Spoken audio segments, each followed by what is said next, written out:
Today's workout begins with the dumbbell goblet curtsy lunge. So we have a dumbbell in a goblet position. That is a vertical dumbbell held right under the chin, palms under the top end of the dumbbell, shoulders down and back, elbows pointed in, together and pointed straight down.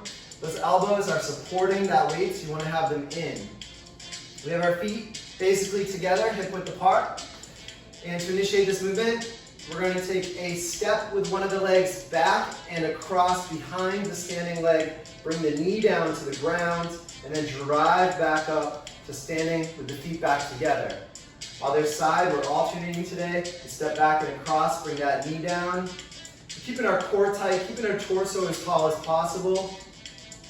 Also, think about driving through that front heel, keeping that whole foot grounded through this movement.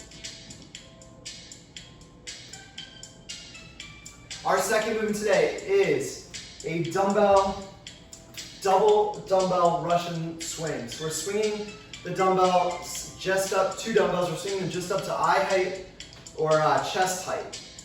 We get our feet outside shoulder width, basically a squat stance. From there, we take our dumbbells underneath our crotch, basically right in front of us. The dumbbells are together, arms are nice and long, shoulders are down and back, core is engaged, hips are pushed back, knees are slightly bent. It's the starting position. From here, we're in good position to thrust our hips forward and up and swing those dumbbells. So we are allowing those dumbbells to swing via the force provided by the hips. And that's the only way they should rise up. You should not be lifting them up with your shoulders. You should not be using your arms to lift them. Your arms are just floating up with that momentum from an aggressive hip thrust. Really aggressively thrust the hips, just like that. If you don't have two dumbbells, or if your dumbbells are a bit too heavy, you can use a single dumbbell. You can also use a kettlebell. You can use a loaded bag of some sort. You have many options.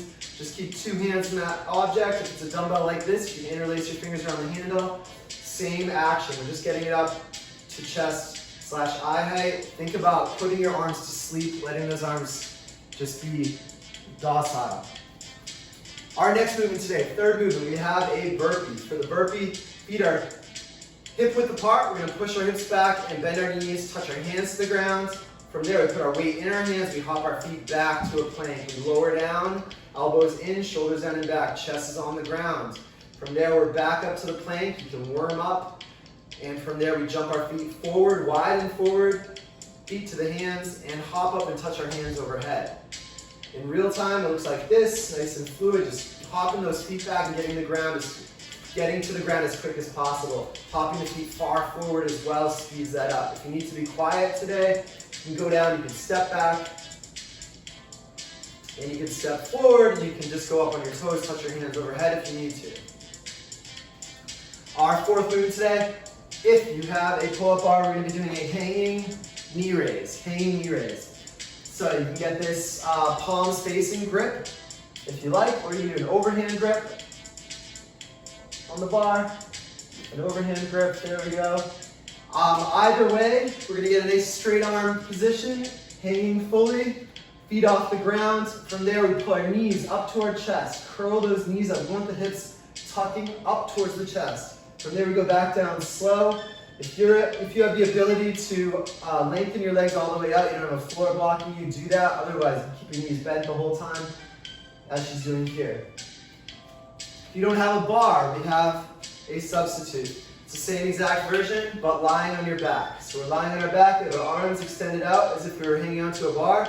From there, we're going to take our knees up into our chest, pulling our hips up off the ground, and then bring those hips back to the ground or your butt back to the floor. Extend those legs out.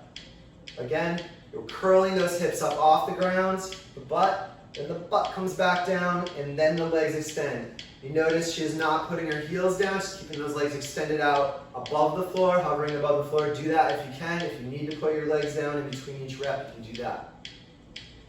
Have a great workout.